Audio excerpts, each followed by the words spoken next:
We're back for our daily MLB Best Bets here on the channel for Friday, March 28th. We've got an assortment of games today here in Major League Baseball, and we're going to give you our 5 best bets for this entire slate. Yesterday wasn't our best day to start off the year. I mean, don't get me started on the Washington Nationals. I'll give an in-depth breakdown on their last game tomorrow, and we obviously have our daily Washington Nationals best bet. But of course, with no Nationals today, that means we don't get a Nationals bet. So you'll see what we're doing today. Of course, we still do an NRFI like we hit on yesterday. Shout out to Yusei Kikuchi and Sean Burke getting us 6 outs. That one got tough in the top of the first inning, but we came out on top. And then shout out to the Baltimore Orioles just decimating the Toronto Blue Jays yesterday. So looking for some more success today. Yesterday wasn't the best, but again, we should improve as the season goes on. Now, before we get into the video, folks, make sure to hit that subscribe button down below for some more daily MLB best bets here on the channel every day, 6 a.m. Eastern. On the West Coast, 9 a.m. on the East. Also, we have daily college basketball best bets. The Sweet 16, Sweet 16 continues today, so make sure to go check that out in an hour on the channel, along with our daily NBA predictions as well. Also, our UFC Fight Night Mexico predictions are up on the channel as well, or on Greedo Plays MMA, our second channel. Go make sure to check that video out, link in the description down below, and subscribe to Greedo Plays MMA as well. Okay, let's go to the first of our 5 best bets for today. Again, no Nationals bet today, so I thought I'd mix things up and give you a quick 2-leg parlay to start the day.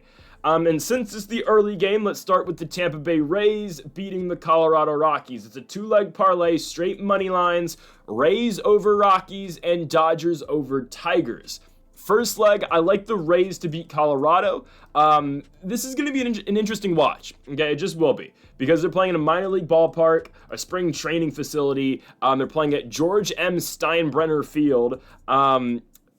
The walls aren't that, or the home run fences aren't that much closer in, but it is a minor league field that Tampa is going to be playing with this year because Tropicana Field, the roof is gone due to the hurricane.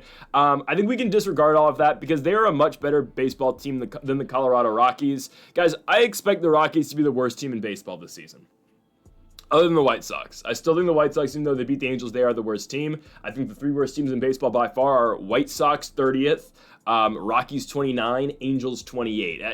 I hope the Washington Nationals are not 27, but after yesterday, I'm concerned. Mackenzie Gore, 13 strikeouts, and we lose. 1 hit in 6 innings. Unbelievable. Anyways, guys, what do the Rockies have? Literally nothing. And they're starting Kyle Freeland, who had an absolutely abysmal start to his year last year on opening day. He gets to run it again this year on opening day. I mean, what is the Rockies rotation even? Kyle Freeland, Herman Marquez, Ryan Feltner, Senzatella, I believe. Gomber is out. I believe he's injured right now. But yeah, guys, the Rockies are really bad. I don't even know. Okay, so beyond Tovar, who is very solid, and Brenton Doyle, who's really good too, what the hell does this Rockies team have to offer? Doyle and Tovar can hit. Is Mickey Moniak starting today? Because the Angels just cut him. He got picked up by the Rockies. I don't know if he's starting immediately. Tyro Estrada they picked up from the San Francisco Giants, but he's on the injured list right now. Michael Toglia really never turned out to be what we thought he was going to be. And then Chris Bryant, I guess, is still on the squad. Hell, he's a common now in MLB The Show, but he's DHing for this team. Guys, I think the Rays should be able to win. They sent out Ryan Pepio to the mound tonight. Pepio's all right. I think he's decent enough. I mean, he's obviously the best guy in this rotation. It's him. It's Shane Baz. Well, with McClanahan out, obviously. But him, Shane Baz, Lytle, and Taj Bradley. It's all right. I just think the Rays are the better baseball team, excuse me.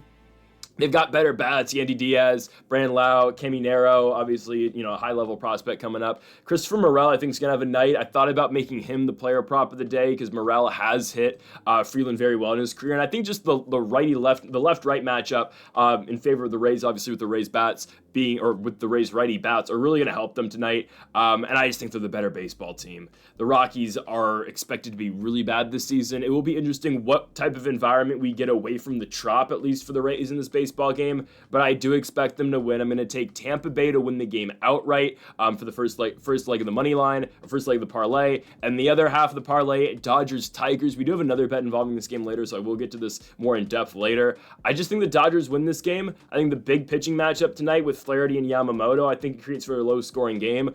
Ultimately, I do like Yamamoto better. I mean, there's a reason why the Dodgers got rid of Flaherty last year or didn't re-sign him. On top of that, The Dodgers lineup is so much better than what Detroit has. I hate to say it because I absolutely despise the Los Angeles Dodgers, but this is a game they're expected to win, right? They got runs off Scooball yesterday. Now they get Jack Flaherty. I think they should be able to win this game. They're the two biggest favorites on the entire slate today. I'm not going to lie to you. Tampa Bay's minus 200, Dodgers minus 220, but I like it. We're going to combine those two for our first play of the day. Two-leg parlay should get you plus 130. I do like it. We'll get to the Dodgers later on in the video. I have more to say about them. Next up, let's go to our second matchup between the Baltimore Orioles and the Toronto Blue Jays. I'm taking the Orioles again. We get them at plus money this time. I'm gonna take them. We get Baltimore at plus 105. Sign me up. Charlie Morton versus Kevin Gausman tonight. I think a better pitching matchup, a more favorable pitching matchup for the Blue Jays.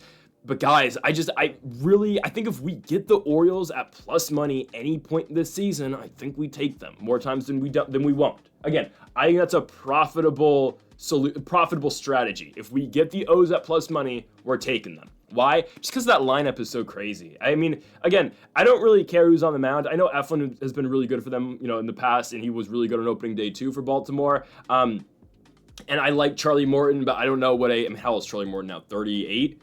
41? Good Lord. I don't know what a 41-year-old Charlie Morton's going to do for the Orioles, but what I do know is that this team is going to show up every single night, and these bats are going to continue to mash. I mean, just look at this lineup, man. Cowser, Rushman, Westberg, O'Hearn, O'Neill, Mountcastle, Mullins, Urias, Holiday. It is a loaded lineup. It really is. And Tyler O'Neill goes 3 for 3 yesterday, hits his, 6th consecutive home run on opening day. I should have made that the player prop yesterday. I kind of saw it coming. I mentioned it when we picked the Orioles yesterday. Didn't make it the exact prop. Shout out to Lawrence Butler going 0 for last night, but it is what it is. Guys, Cedric Mullins had a monster game, 5 RBI, went 3 for 5 from the plate. I mean, the Orioles are legit. Adley Rutschman hits the home run in the first inning. This is a really good team. They have some of the best bats in all of baseball, and I mentioned it earlier. I'm going to say it again with Toronto. Guys, they're directionless this season. They are.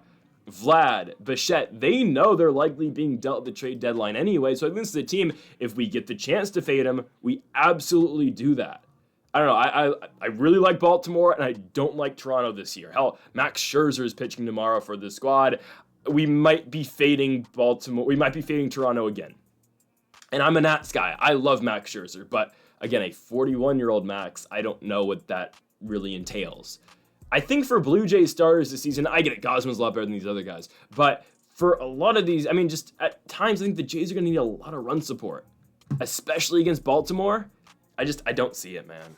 I know Charlie Morton might, give up a bunch of runs tonight. I completely understand that. Game is in Toronto. Morton is 41 years of age, which is just insane at this point. Was with Atlanta last year, obviously. But at the same time, we know Charlie Morton's going to get run support. I don't know if Kevin Gausman's going to. I just think Baltimore's bats are better. I think they're going to find opportune times to get going and get on the board. A 12-2 result yesterday. Obviously, it's baseball. There's a reason they play 162 games every single season.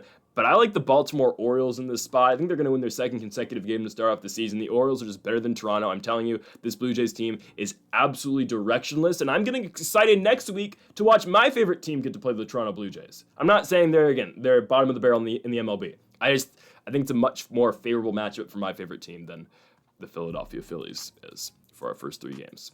Anyways, we're taking the Baltimore Orioles. If we get plus money with the O's, we're going to continue to take it. It's going to end up hitting more times than not. I really feel so. If we keep getting plus money for the O's, it should pay off. This is one of the better lineups in baseball. Yes, they have Charlie Morton, who's 41 years old on the mound tonight. I still think the bats come through. Give me Baltimore on the road here in Toronto. Next up, we go to another money line spot. Texas Rangers at home taking on the Boston Red Sox. Give me the Texas Rangers. They lost yesterday to the Red Sox, a 5-2 victory for Boston. I stayed away from it. I thought about playing it yesterday. Thankfully, we didn't because I was going to pick Texas in that spot if I was, but I stayed away from it ultimately because of Garrett Crochet, right? Crochet, one of the better pitchers in the league, right? Pitched 5 innings, gave up 2 runs, 5 hits allowed as well, right? Boston wins the game 5-2. It is what it is, and that's why I laid off it yesterday.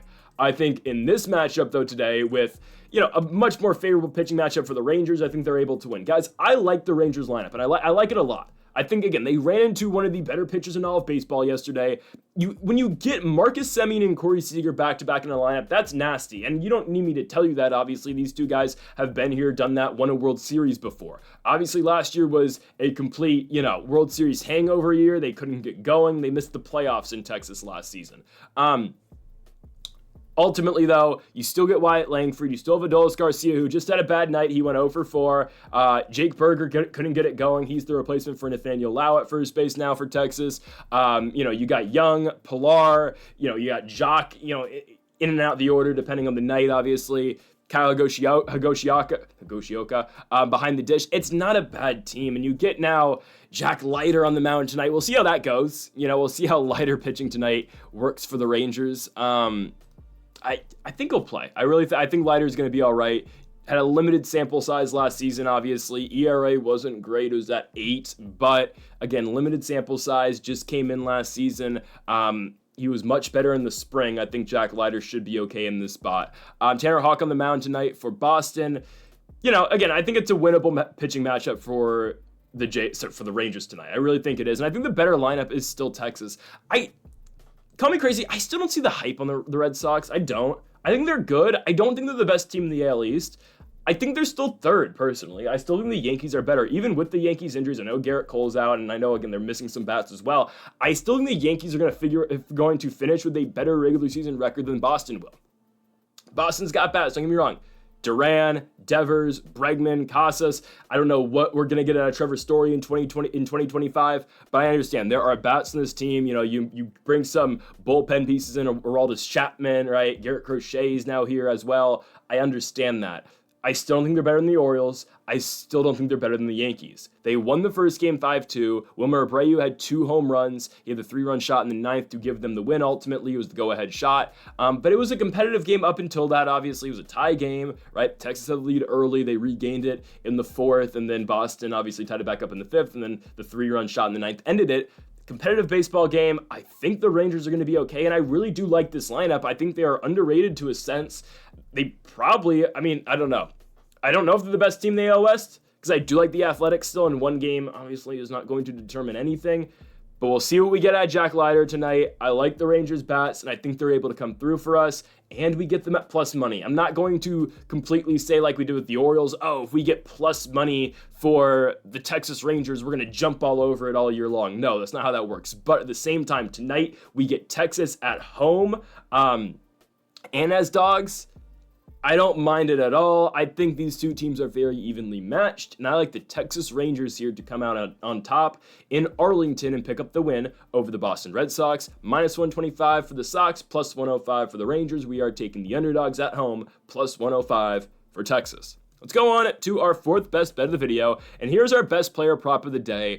We're going Jameson Taillon under on strikeouts. Hear me out here. All right, hear me out. I know this doesn't feel like the best line just because it's 3.5 and we're betting under a starting pitcher on 3.5 strikeouts, but just trust me on this one, guys. Justin Steele's a better pitcher than Jameson Taillon, and he only had 2 Ks against this Diamondbacks lineup. Guys, this is one of the most aggressive lineups in all of baseball, and they are really tough to put away on strikes. In the entire game last night, the Diamondbacks, in 9 full innings, only struck out 4 times. Ketel Marte struck out once. Eugenio Suarez, who honestly is probably our biggest threat when taking Steele's under here. Steele's under is minus 135 for under 3.5 strikeouts. I'm most concerned about Eugenio Suarez. I'm not going to lie. That's the one that scares me because I do think he's a big swing and miss guy at times. But anyways, he struck out. Suarez, Marte struck out. That's 2. Pavin Smith came in for Randall Grichuk. They're a platoon, obviously. Pavin Smith struck out, and Jake McCarthy struck out as well. That's 4 times in 9 innings. Justin Steele only produced 2 strikeouts. I'm okay with this. I really am. Guys, we know that the Diamondbacks are going to jump all over pitching, and Jameson Taillon has just not been good as of late. Last season, he was not good. Taillon's not really paying off that contract right now, and I think this is a great matchup here for the Arizona Diamondbacks. They lost yesterday, sure, in a 10-6 game. It was high scoring. Didn't get the right end of that one. It is what it is. We don't really care if they win this game or not. It is that we'll see. But we just need them to keep putting the ball in play, and I think they're going to rough up Jameson Taillon tonight. Taillon with a better 2024 than he did in 2023. I still don't think he's all that impressive. Strikeout numbers are not all that high, and I do think that the D-backs should be able to jump all over this. Again, this is one of the best lineups in all of baseball, right? Ketel Marte, Corbin Carroll, as long as Carroll is better than last year, and, he went 1 for 3 yesterday. We'll see how that goes for the rest of the season, obviously, but you still have Ketel Marte. You still have Corbin Carroll. Lourdes Gurriel can be solid in spots. Josh Naylor, too. Gabby Moreno behind the dish. It's a good team, and it's just a team that's not going to strike out all that much. Justin Steele is a better pitcher than Jameson Taillon is, and he's a better strikeout pitcher than Jameson Taillon is as well. And he had 2 strikeouts in 5 innings. I wouldn't expect Taillon to go past 5 innings as well. If anything, I think the Diamondbacks are going to chase him out even quicker tomorrow. I could see the Diamondbacks jumping all over Taillon early in this game, and I could see them getting Taillon out of there maybe in the 3rd or in the 4th. With that being said, I don't see a pathway for Taillon over 3 strikeouts. If Steele had 2, I don't see Taillon getting 2 more, and if Taillon hits tomorrow, he would have either surpassed or completely matched how many strikeouts the entire Cubs pitching staff got yesterday. I don't think it's going to happen. I understand baseball's an odd sport. There's 162 games a year, but I'm okay here taking the Arizona Diamondbacks to not strike out, put the ball in play, and just rough up Jameson Taillon. The quickest way we can get this over with is if the Diamondbacks work that pitch count and just chase Taillon out early. I don't mind it. Under 3.5, it seems like kind of a tough one to pick in terms of strikeouts because, that could happen fairly quickly, but I think it's going to hit. I'm going to take Jameson Taillon under 3.5 strikeouts for our best bet player prop of the day. Let's go D-backs. We just need the Snakes to chase him right on out of there. Let's go on to our final best bet of the video, and we haven't gone to it yet, so here it is. It is our NRFI of the day. We are undefeated in NRFI so far this season. Sure, yesterday was just opening day, but we get the Dodgers and the Tigers. Okay. I'm not concerned about Yamamoto getting through 1, 2, 3. Okay, I'm not. I think the top of the first is going to be a cakewalk. And yesterday, man, I was concerned. I was concerned watching that Angels-White Sox game. Shout out to MLB TV, by the way, for not working yesterday. But I was concerned, right? I was trying to watch that and the Nationals game at the same time and try to keep my eye on the Orioles-Blue Jays game. But we got out of it. Shout out to Sean Burke getting out of that spot, getting out of that jam early, and ultimately the White Sox ended up winning, 8-1? So the White Sox are 1-0 for the first time in a while. I think a year. So anyways, the Nationals are 0-1 again, and we're never going to have a winning record the entire season. Anyways, I'm not concerned about Yamamoto getting out the first inning. I think this is going to be easy work for Yamamoto in the first against the Tigers. This is what's holding back the Tigers and going to continue to hold back the Tigers for the entire season. It's going to be their bats, right? Sure, they improved getting Gleyber at second base, putting him in the 2 spot. I think that's great. But Andy Ibanez, Gleyber Torres, Ibanez won't be in the lineup because it's a ready tonight Yamamoto instead of Snell. But still, it's going to be, they'll probably go, it's got to be Kerry Carpenter then. Probably Carpenter 1, Torres 2, Green 3, Torque 4. Carpenter's our biggest threat. I think Yamamoto gets through all of them. The bigger challenge is going to be Jack Flaherty getting through the Dodgers. I think it's going to happen. Why? Because this is a Flaherty revenge matchup, man. He's going to be staring down Ohtani, Betts, and Hernandez. And potentially Freddie Freeman. These are his former teammates. He's played with these guys before. They didn't want him. Let's just be honest. The Dodgers didn't want Flaherty. They went out, they got Blake Snell, they got Roki Sasaki. They said, all right, Jack Flaherty, you helped us win a world championship last season. We don't need you anymore, pal. Go to Detroit. Bro took the Jared Goff route. He got to be in sunny California. Now he's in Detroit, Michigan, which is great. But you gotta think to a certain extent. Again, Jack Flaherty, a California guy from Hollywood, California, from Burbank, California. You don't think this guy's pissed off? He's walking into Dodger Stadium, the same place where he won a world championship. They didn't want him there. He's here with his new squad, and he gets to pitch against the best guys for this Los Angeles team. I think he goes through them. Our biggest threat is undoubtedly Shohei Ohtani. Ohtani's already got 2 home runs this season within his first 3 games. I don't see Ohtani doing anything in his first at-bat. Mookie Betts, all right, give me the right matchup here for Jack Flaherty. And Teo, all right, we'll see. Teo went 1 for 4 yesterday. I think he's only got, 2 hits all year long. I'm taking Jack Flaherty to get through him. I think we get a 1-2-3 top of the first with Carpenter, Torres, and Green for the Tigers, and then a 1-2-3 bottom of the first for Ohtani, Betts, Hernandez for the Dodgers. Simple as that. We are trusting in the best pitchers tonight. We're trusting in Jack Flaherty getting his revenge, and we're trusting in Yoshinobu Yamamoto as well. He had a decent first game against the Chicago Cubs in Japan. I think he's going to go right through these guys as well. So for the NRFI, no runs scored in the first inning, we get -125 for Yamamoto and Flaherty, and we are going to take it. We are 1-0 at these yesterday. We took an unconventional NRFI yesterday with Burke and Kikuchi, but now we go from those guys to two elite pitchers. I can call them elite pitchers in Jack Flaherty and Yoshinobu Yamamoto. Obviously, right, the lineups are better this time for the, well, yeah, the Tigers lineup is still better than the Angels. There's better lineups here this time with the Tigers and the Dodgers. These are two playoff teams last season. The Tigers lost in the ALDS, obviously, to the Cleveland Guardians, and the Dodgers won the World Series. That's okay. I'm not scared about the Tigers' bats. I am kind of concerned about Shohei. But again, you got to take in motivation. You got to take in how Flaherty's approaching this baseball game. And I do think Flaherty, at the very least, is going to get through this one early. And then from there, we are going to unfortunately be cheering for the Los Angeles Dodgers to just win the baseball game outright. That's all I asked for. Dodgers parlay with the Rays. I think they end up getting it. I worry about the Tigers' run support, and that's what I'm going to continue to worry about this Tigers team all year long. I get it. They're scrappy. They find ways. They have sneaky power. They add Glaber in the offseason, but that is going to be what's going to hurt them down the stretch, and that's why I don't think they're, potentially a playoff team. This is why they're not going to win the AL Central, though. I still think the Guardians are the best team in the division. Just saying. We'll see how that goes. Anyways, I know they had the extra innings win yesterday against the Royals, so we'll see about the Guards. Anyways, we're taking NRFI, Flaherty, Yamamoto, Dodgers, Tigers with the nightcap. On top of that, for this game, we got Dodgers money line parlayed with the Tampa Bay Rays money line. So, folks, thank y'all for watching our MLB Best Bets here for Friday, March 28th. If you have not yet, though, make sure to hit that subscribe button down below for more. Make sure to leave a like if you did enjoy the video. Make sure to comment. If you do disagree with any of the picks, make sure to join us for our 2 other videos today here in terms of our Best Bets videos with college basketball and with the National Basketball Association as well.